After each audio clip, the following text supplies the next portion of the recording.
The dinner that cost me everything. I thought it was just a small, harmless choice, something that wouldn't matter in the grand scheme of things.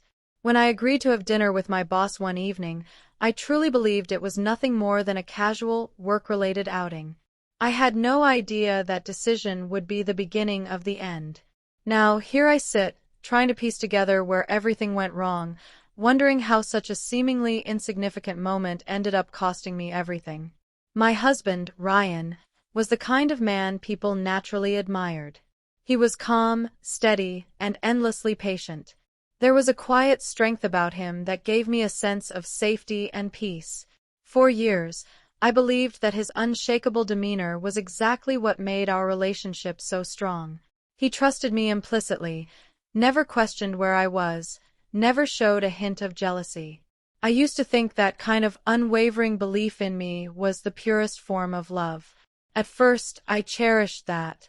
Who wouldn't want a partner who gave them so much freedom to just be themselves, without criticism or suspicion? But as time passed, what I once admired started to feel different. That same trust began to feel like emotional distance. It was as if I had become part of the furniture, always there, always the same. No matter what I did or how much I needed reassurance, Ryan never wavered. His calmness didn't budge, even when I came home late or when others flirted with me in front of him.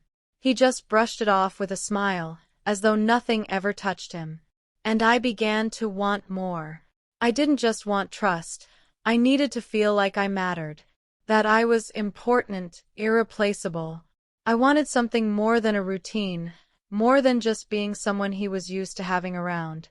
I needed to feel seen. That's when things began to shift inside me. It wasn't just dissatisfaction anymore. It was a growing frustration I couldn't shake.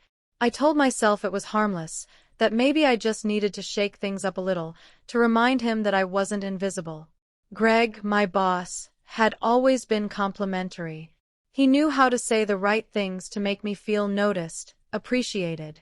After we completed a major project, he invited me to dinner, to celebrate, he said. Just the two of us. No team, no formalities. Just a simple dinner. Deep down, I knew it wasn't entirely professional. I knew how it might appear.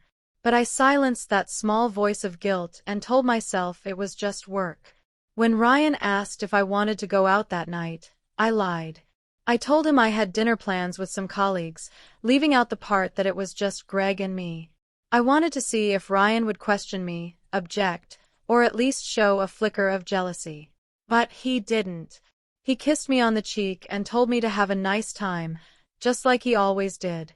That calm, steady nature, once something I held in such high regard, suddenly felt like a wall I couldn't break through. I felt irritation bubbling inside me and didn't fully understand why. Was I really so insignificant to him? Had I become just another piece of his routine? That night, when I came home, everything looked normal. Ryan was on the couch, calm and relaxed as usual. He asked how dinner went, his tone light, casual, but I could feel something different in the air. I avoided eye contact, guilt weighing heavily on my shoulders. Still, I brushed it off and told him it was fine. But in the days that followed, I started to notice a shift. It wasn't anger or confrontation. It was silence. Ryan began pulling away in subtle ways. The little things, the way he used to ask about my day, or hold me close before bed, started to disappear. It was like a slow fade.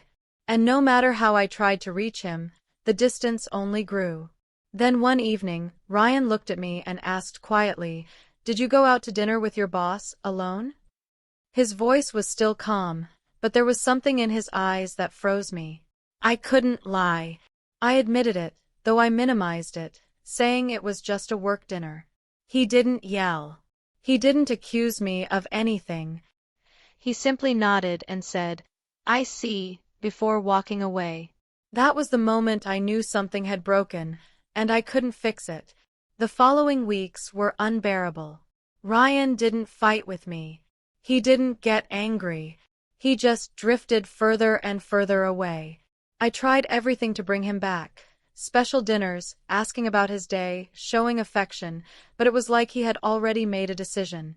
The more effort I put in, the more distant he became. One night, after yet another stretch of silence, I broke down.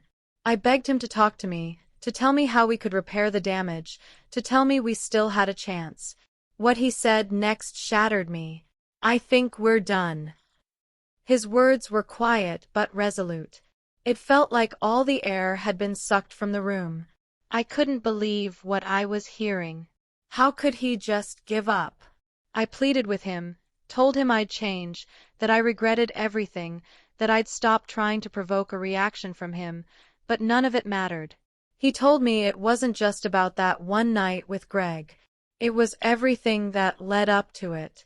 He said he felt like I didn't want him for who he was, like I was constantly trying to mold him into someone else, someone more reactive, more emotional, someone he simply wasn't. Then he said the words that broke me completely. "I've spent so long trying to make you happy, but I don't think I can anymore." The next day, he packed his things and left. Just like that, it was over. The house felt hollow without him. Every room echoed with memories. Every item, every quiet space, reminded me of what I had lost, of what I had carelessly thrown away. And now I'm left trying to understand how one small decision, one dinner, could end everything. I tried everything to reach him, calls, messages, pleading for another chance, but his replies, when they came at all, were brief and formal, like I was no more than an acquaintance. He told me he needed time and space, and though it broke me, I had no choice but to honor that. As the days slipped into weeks, I found myself spiraling. I replayed every moment of our relationship on a loop in my mind, every decision, every misstep. I couldn't sleep. I lost my appetite. Work became impossible to focus on. The weight of regret was consuming me. To make matters worse, Greg, the man I'd had that one ill-fated dinner with, began to cross boundaries I hadn't anticipated. His compliments took a turn, becoming suggestive, intrusive. What had once seemed like harmless attention now felt suffocating and degrading. The very thing I'd thought I wanted now left me disgusted and ashamed. I reported him to HR, but the damage was done.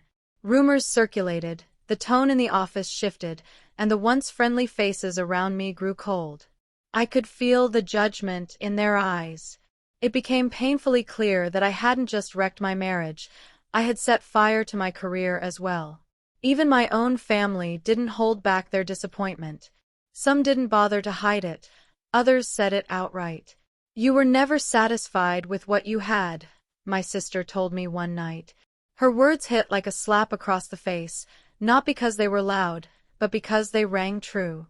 Ryan's family, who had once welcomed me as one of their own, stopped speaking to me entirely. It felt like everyone had turned away. And in all honesty, I understood why. I had pushed Ryan, trying to get him to prove something I should have already known, that he loved me. But in doing so, I overlooked everything he was already giving. Regret settled in, heavy and permanent. The life I had so carelessly taken for granted was gone. And in the silence that followed, a different kind of pain took root, acceptance. Ryan wasn't coming back. No apology, no desperate plea would change that. As the fog of pain began to lift, I started to see things through his eyes. My constant need for affirmation had chipped away at the very foundation of his love. He had been patient, supportive, and trusting. I repaid all of that by questioning him, trying to provoke him, and in the end, making him feel like he wasn't enough. The truth is, I had been blind to his love because it didn't match the picture I had in my head. I wanted passion, drama, declarations. But Ryan's love was quiet. It lived in the way he listened, the way he made space for me to be exactly who I was. I missed it all while chasing a fantasy of what I thought love should be. Looking back now, it's clear. All those little gestures I dismissed, how he brought me tea without asking, the way he always remembered the small things I liked, the calm in his voice when I was overwhelmed, those were his love letters. And I never read them. I convinced myself I was testing his love. But really, I was testing his endurance. And eventually, I pushed too hard, and he walked away. It's been months since he left. The pain hasn't disappeared, but it's dulled into something bearable. The divorce is final now, and with it came a strange mix of closure and sorrow. I've spent more nights than I can count replaying all the chances I had to do things differently, times I could have pulled back, listened, chosen better. But those moments are gone. Regret still sits with me, but I'm learning not to let it anchor me. I've left my job and the toxic environment that contributed to so much of this unraveling. I'm starting over, trying to find out who I am without Ryan, without the title of someone's wife, without the comfort of the life I used to know. It's hard. Every time I walk through the door into an empty house, or see a photo of us tucked into a drawer, the ache returns. Some days it's sharp. Other days, it's a dull throb just under the surface. But I'm still here. Trying.